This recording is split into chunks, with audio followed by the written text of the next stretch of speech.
మళ్ళీ వైశాలిని అలాగే తన ఫోన్ని తీసుకొని గోవర్ధన్ దగ్గరకు వచ్చి ఎలా అంటూ ఉంటుంది, ఇదిగోండి ఎంతసేపు రౌడీయిజం గోండాయిజం కాదు, ఇంట్లో ఉన్న కూతురు గురించి కూడా పట్టించుకోవాలి, మీ కూతురు ఏం చేస్తుందో మీకు తెలుసా అని చెప్పి మళ్ళీ గోవర్ధన్ని నిలదీసి అడుగుతుంది. ఆ మాట వినగానే గోవర్ధన్ ఒక్కసారిగా షాక్ అయిపోతాడు.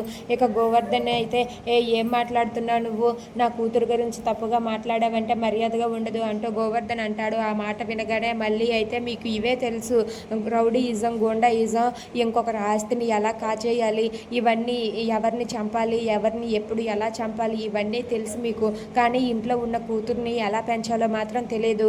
మీ కూతురు ఫోన్లో వీడియో తీసి నేను చనిపోతాను అని చెప్పి వీడియో తీసి ఆ వీడియో మీ అందరికీ పంపి చనిపోవాలని నిర్ణయం తీసుకుంది.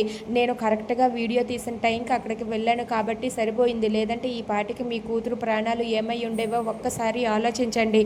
అప్పుడు ఈ పరువు ప్రతిష్ట, ఈ ఆస్తి అంతస్తు ఏం చేసుకుంటారు? ఒక్క కూతురు, ఈ కూతురే లేకపోతే మీరు ఏమవుతారు?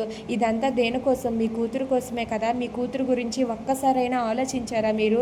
తను ఎందుకు చనిపోవాలనుకుంటుందో నాకైతే తెలియదు. తనైతే ప్రేమ కోసం చనిపోవాలనుకుంటుందో లేదా చదువు కోసం చనిపోవాలనుకుంటుందో దేనికోసమో నాకు తెలియదు, కానీ ప్రేమ కోసం అయితే ఖచ్చితంగా మీరు ఆ పని చేయగలరు. ఎందుకంటే మీరే మంచి మనసు చేసుకొని తను ప్రేమించిన వ్యక్తితో పెళ్లి చేసి వాళ్ళిద్దరిని ఒక్కటి చేయండి, లేదంటే మీ కూతురు మీకు దక్కదు.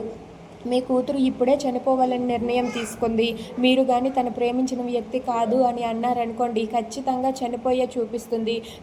మీ ఇష్టం. తర్వాత మీ కూతురు ప్రాణాలు ముఖ్యమో లేదంటే మీ పరువు ముఖ్యమో అదంతా మీ ఇష్టం. మీ కూతుర్ని ఇక మీదైనా జాగ్రత్తగా చూసుకోండి అంటూ మళ్ళీ గోవర్ధన్కి వైశాలిని అప్పగించి అక్కడి నుండి వెళ్ళిపోతూ ఉంటుంది.